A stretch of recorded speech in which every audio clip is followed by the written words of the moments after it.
Can we put off the light here, maybe, because I think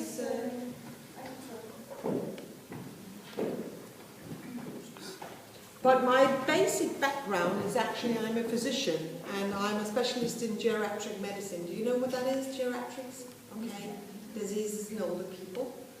Fascinating specialty, not very sexy or popular, unfortunately, but I think it's really where we can do something good. Of course, the other specialties can do something good too, but here we can really use our brain because we need to know a lot of different disciplines to be able to take care of older people. It's just like being a pediatrician. They need to know also a lot of different diseases and different organs. So it's a fascinating specialty, and I'm also attached to the Institute of Public Health, where I work 4 days a week as associate professor running some aging research projects.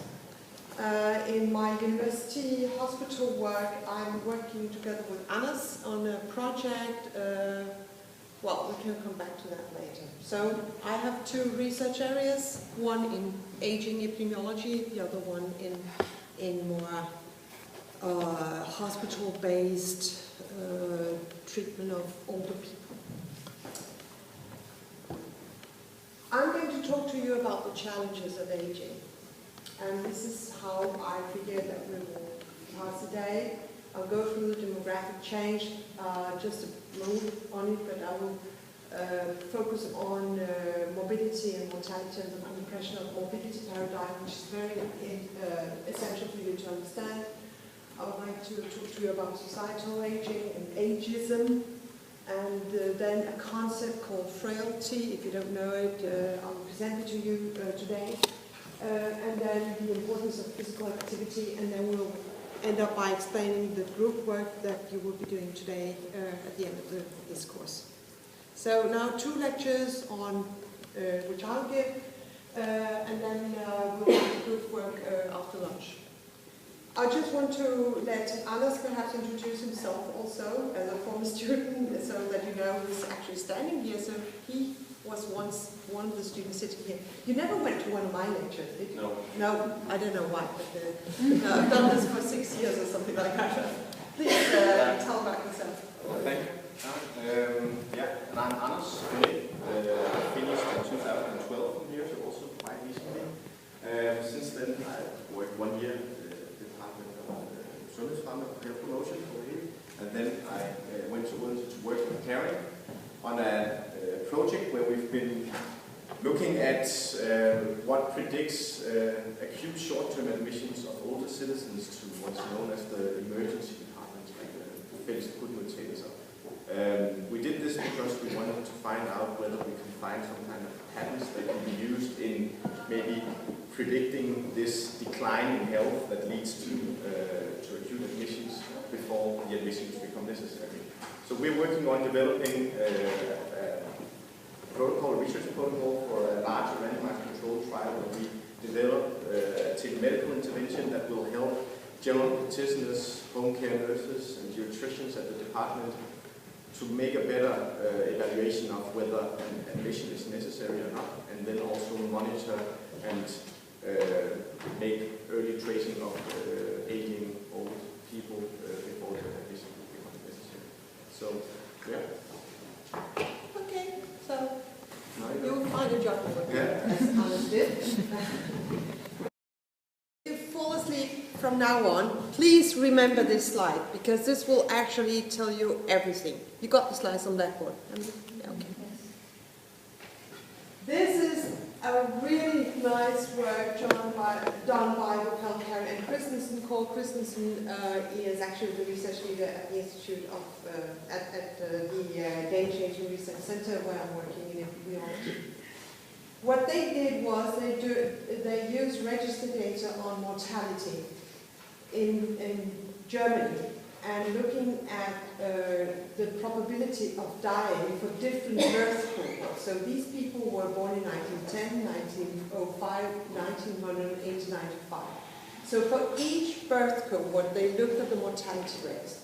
And you can see here, from 1980 and up to 1990, the mortality rate was higher in East Germany than in West Germany for the same birth cohorts. Same birth cohorts. And remember the history of Germany, that they were a unified country until the end of World War II. So these people were born in a unified country which would share the same healthcare system or whatever they had at that time. But in all these years up to 1990, you see a higher probability of dying if you were living in East Germany. What happened here in 1990? What happened in Germany in 1990? Yeah, the wall came down. Yeah, okay. And what happened after 1990 with these birth cohorts? What happened here? The red one is actually decelerating in a way. It's declining, it's going down towards the blue one. So what does that tell us? Yeah. And what does this also tell us? I mean, they got more equal, the more equal probability of dying. So what happened? Something about their lifestyle. Pardon? Something about their lifestyle. Yeah, and depending on what? Healthcare system. Yeah, they got the same healthcare system. And we know also in East Germany, well, you were put into a kind of nursing home where you would live in dorms, almost with 10 people around you in a bed. And care for older people was really something that you would not use a lot of money on. So it improved the healthcare for older people. What this tells us is that within a very few years, you can change the health of even very, very old people. Got that? Mm-hmm. It's never too late to improve. So you can do something for these old people, and this is a very, very interesting way of showing how we can do it. So take home this message. Older people may be old, you may not like them, it's not sexy and all that, but you can do something about it. And now we have the demographic challenge. You will have to you have to use your knowledge that you can change, even in people who at this time were, I mean, they were 90 years of age, you see, or 80, so 80 plus year old. Now, the aging society is about that we are getting a lot more older people, and they will live longer, and at the same time, you don't give birth to babies. You have to do something about that. The fertility rate in Denmark is 1.7. There are people who have, it's even worse in countries like Spain and Italy, where it's down to 1. There are people who have calculated how many generations it will take before the whole population will be extinct, because you don't produce some new members of the society. So this is what some people call, are we facing demographic suicide? So you get a lot of older people, but no new ones to take to continue the population. In Denmark, we're talking about these facts where we have some projections of the population. And you can see here the red line was in 2000, year 2000, and the blue one expected in 2030. And here you see the number of people in the different ages here. This is age. And between 20 and about 63, that is, or 65, that is the age where you normally would be working, or at least in the labor force, and produce some tax to pay for the rest of the system that we have. But if you look at it here, you can see in the red one is where we were in the year 2000, but in the year 2030 there will be fewer people in the labor force, meaning that we'll get less money to the welfare state because it's mostly dependent on people who are in the labor force. After year age 65, you're a retired person and people will get a full pension or other kinds of pensions that they have earned up through their labor time, workforce time. Sorry, while they were working.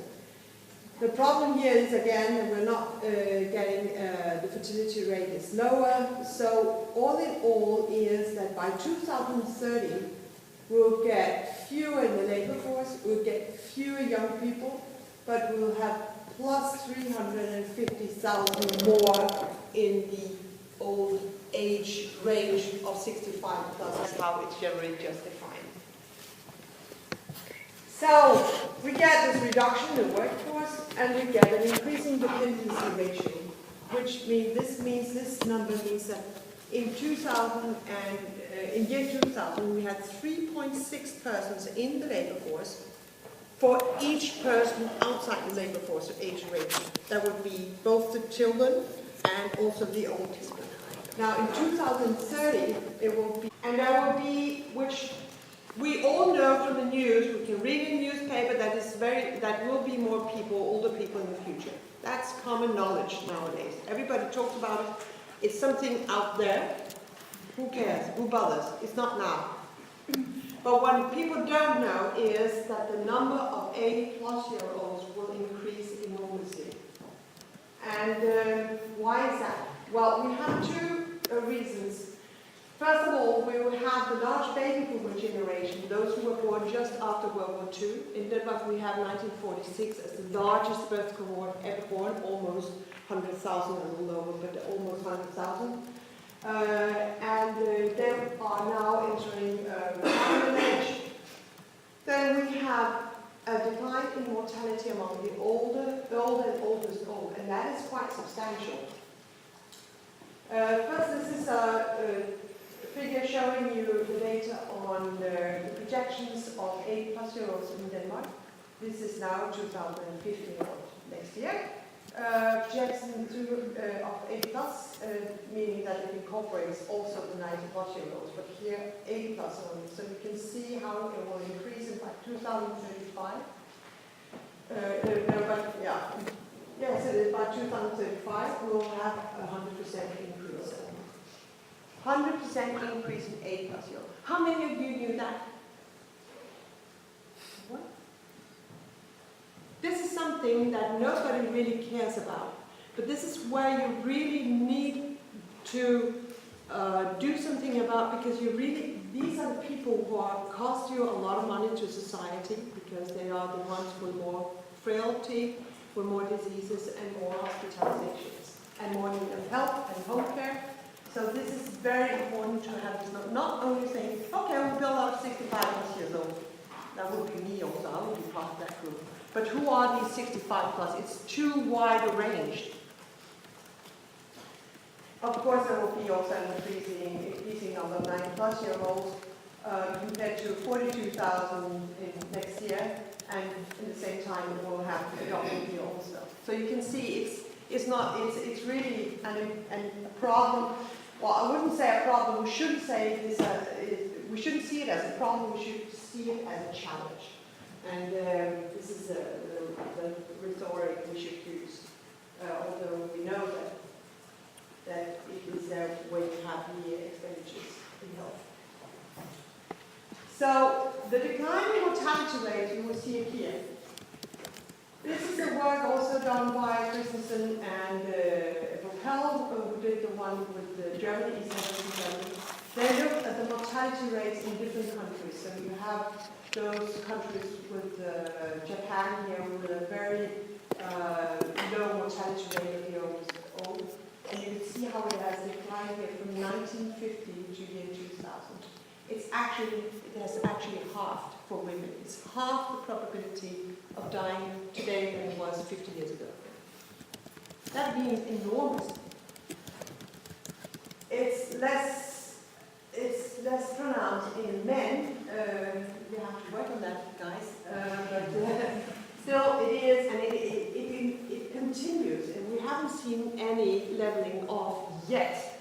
So far, this is really an important contributor to the increasing number of older people.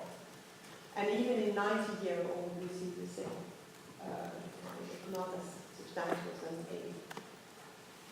80-year-old. This has also led to this very fascinating graphite thing. Here we have plotted some countries where you can see the life expectancy. Now it's not the mortality rate, but the life expectancy in years in countries with reliable mortality registers. And here, for example, we have, this is Sweden, yes, because we have very reliable data from Sweden from 1850. And you can see how, of course, it went up and down, but it's rather a strict line, a strict line here upwards until 2000. And we see the same pattern for many other countries. Here we have what happened here. Yes, we had World War I, but it's not explaining all of it. It's actually the flu influenza epidemics in 1918, 1919, which took its toll.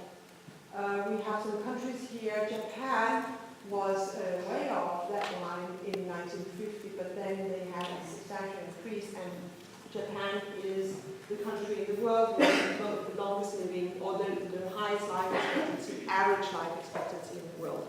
And it's not accelerating either. Now, if you put, for every year, there would be one country that would have the highest average life expectancy.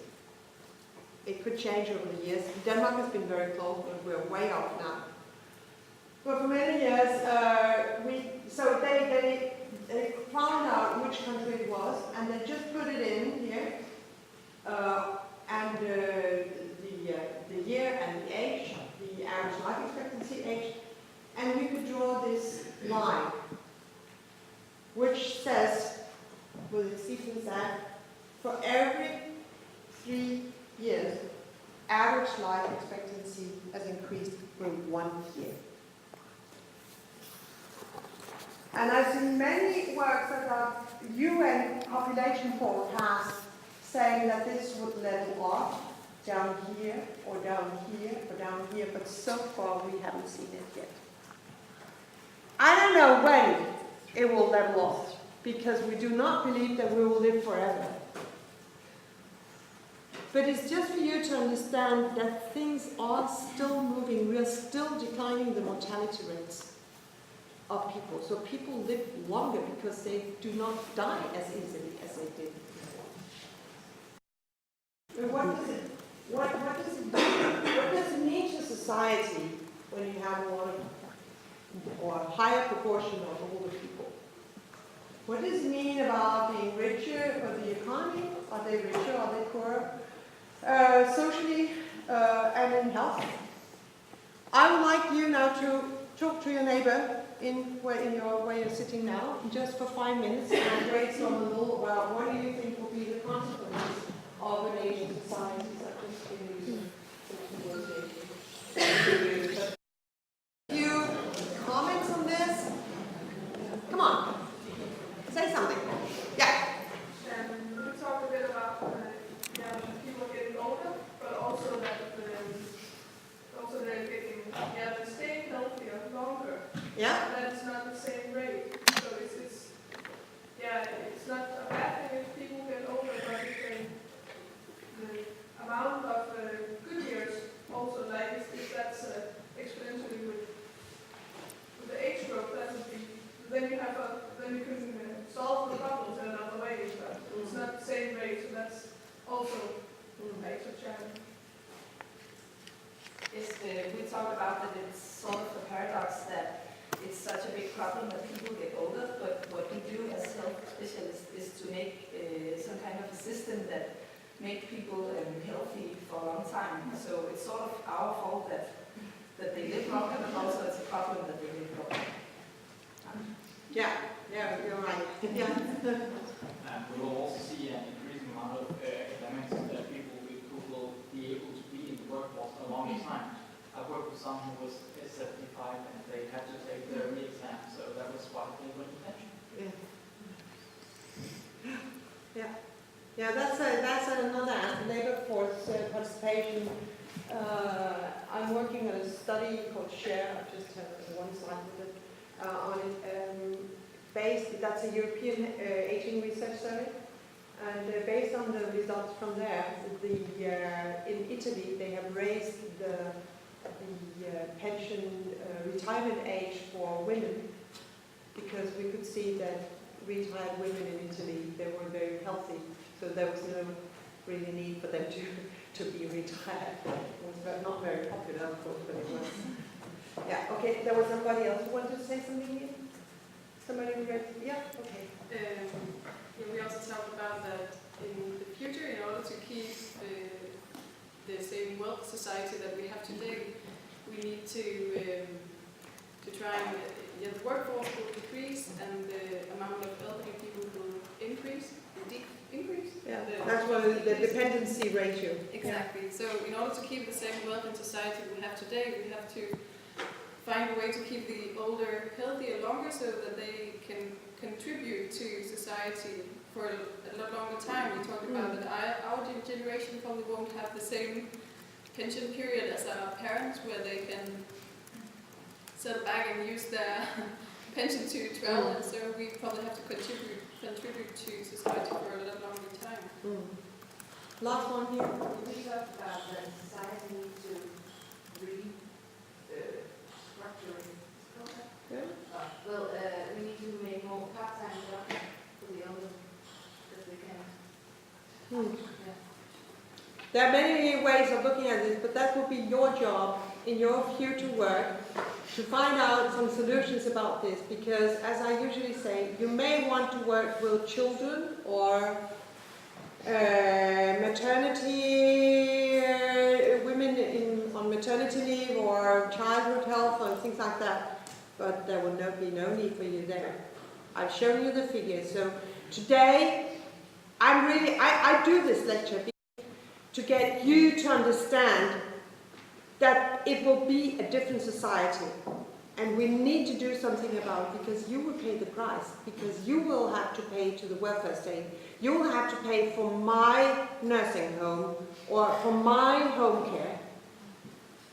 So if you don't want to pay more taxes, those of you who live in Denmark, in the future, then you'll have to do something about health promotion and early on and keep people on the labor market.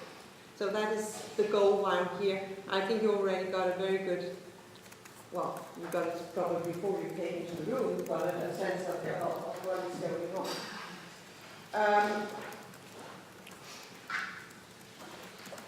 Yes. It's all about, being old is not different from being young, in a way that we all want to feel well in where we are. So, and we know that well-being depends on your health, and it depends also on the social activities you have, your social network, and of course money. I mean, it's very simple. Money makes a difference. It's easier to be happy if you have a lot of money than if you don't have. I'm not saying that money is everything, but it helps. But if we will look at health, which is one of these things that are really important when you're very old, then I would just like to emphasize that this is the life course that we all go through. And we cannot change that. You will be old one day too. You will be along, you're going through this line here, this trajectory here. Here is a picture where you can see this aging person. I should have taken some pictures of myself every year to be able to reproduce this picture. Look at Arnold Schwarzenegger. He looks better. I have to say that he is going through a decay too. I don't know how much Botox he is taking, but that is how you try to defeat the signs of aging. And there are things you cannot do anything, I mean, you cannot change the world, and that is, for example, that the muscles, this is a thigh which has been cut through transversely, and this is the red one are the muscles, and here you have the femur bone in the middle, and the white one is, the white here is the fat tissue. So this is a very important muscle group here, but what happens with aging is that it decreases. So that is why you lose your muscle strength. So it will be, this is all the fat you see infiltrated within the muscle tissue, and the fat brain here will also become larger. This will happen, but the pace or the amount of changes is something we can do something about. It is also a rule that, well, with increasing age, you become more susceptible to different diseases. And for example, osteoporosis is also something that just happens. And if you don't do anything about it, you will end up as an old person who will have to visit a geriatric department in the secondary healthcare sector.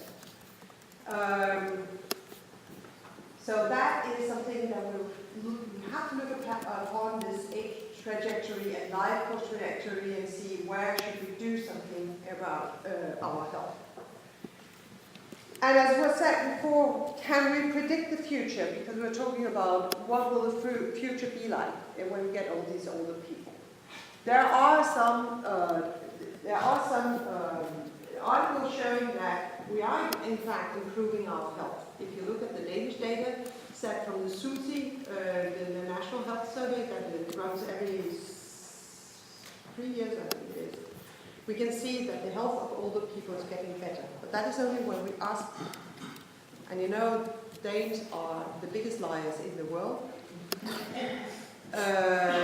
We think we are the happiest, at least in Europe. I just saw some data. Costa Rica has actually won that race, but within Europe we are the happiest country in the world, which is unexplainable to me, because we're also the country in Europe with the shortest, almost shortest life expectancy.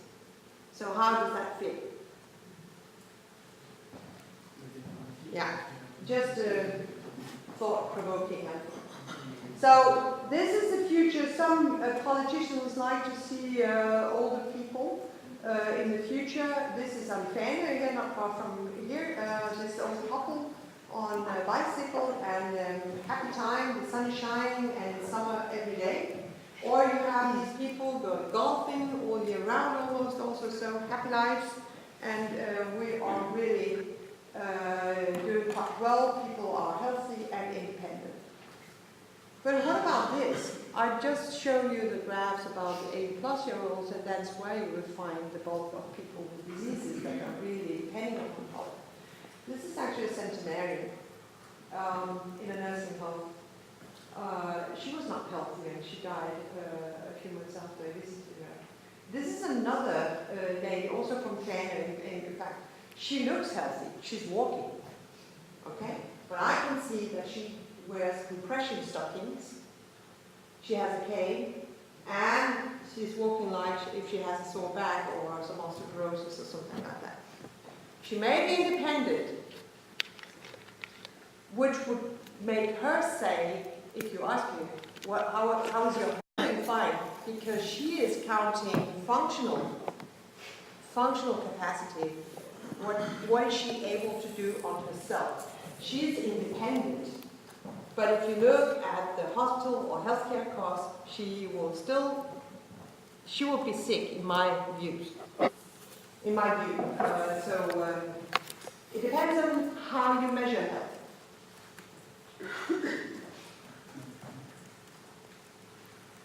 And it's also depending on, as I just anticipate now, if you look at it from the individual's perspective or from a societal perspective. So the individual will say, I'm healthy as long as I can take care of myself. But from a societal view, it's a different one. It's the healthcare sectors, it's hospitals, it's pills, it's prevention, it's walkers, you have to, or different aids you have to supply them with. So it's different in how you look upon it. It's very important that you always think of from which perspective I'm talking about being in good health. Now there are 3 ways of measuring health, as I see it. This is very easy. Either you are dead or alive. Mortality. And people normally die because they have been sick. So this is a very crude measure, but very accurate measure to measure by mortality. So no regrets. We can use registers. We don't have to go out to ask people. The next one option we have is to measure disability, because that is easily done when you ask people, if you do surveys, because people, they know what they can. They don't always know which diseases they have, but they know what they are capable of. So when we ask people, it's relatively easy to ask them, and they're fairly valuable. So nobody really try and say that they can run a marathon when they are walking with a cane. So I mean, this is robust, and they are used a lot. The problem is that people somehow think this is the measure of being in good health. Where I, of course, as a physician, I would go and look at diseases on top of disability. It's a combination of it. All these things are, you have the slides on Blackboard, so those of you who don't have to take those up if you want to add something. Now, morbidity and diseases, this is quite complicated. What we can do is use health registers, and of course have reported data, but as I said before, people don't always know which diseases they have. And one funny thing is, for example, asking them hypertension. This is a very common problem. Most older people have some kind of hypertension. But if you ask them, do you have hypertension? No, I don't have hypertension. And then you afterwards look through their medication list and you can see there's antihypertensive. But you said you didn't have a hypertension. No, I don't have it anymore because I take the drug. No. So it's the way you measure it, how you ask it. So sometimes I think it's much easier to measure morbidity diseases and multimorbidity or comorbidity when you have several at the same time to look at their medication list and to see the number of different drugs they're taking. But it's difficult and it's very time-consuming. Not for the health registers, but if you want to do self-reported data and also the objective data. Some studies do, they do ECGs, they do blood pressure measurements in their homes, they take blood samples. It's very expensive, but it's the best quality data you can get. Now moving into this compression of mobility paradigm, because you will probably, most likely, you will meet it in the literature. And it has been discussed a lot. This was a guy called Fries, this old guy. In 1980, he published in New England Journal of Medicine his hypothesis based on the demographic changes that was ongoing, that we would be so good at treating people that, no, first of all, he said there would be a maximum of life, how long you could live.